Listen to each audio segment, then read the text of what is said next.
You ask Tiger to calculate. This deals with linear inequalities with one unknown.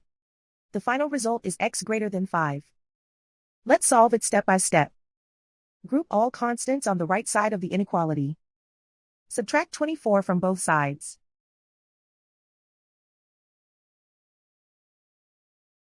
Group like terms.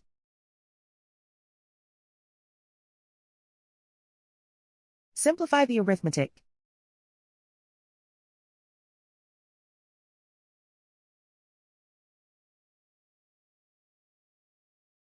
Convert the x into a positive number.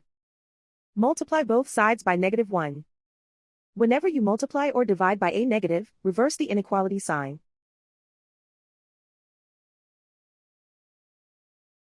Remove the ones.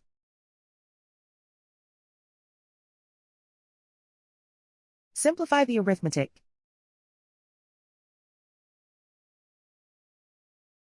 Plot the solution on a coordinate grid. And so the final result is x greater than 5.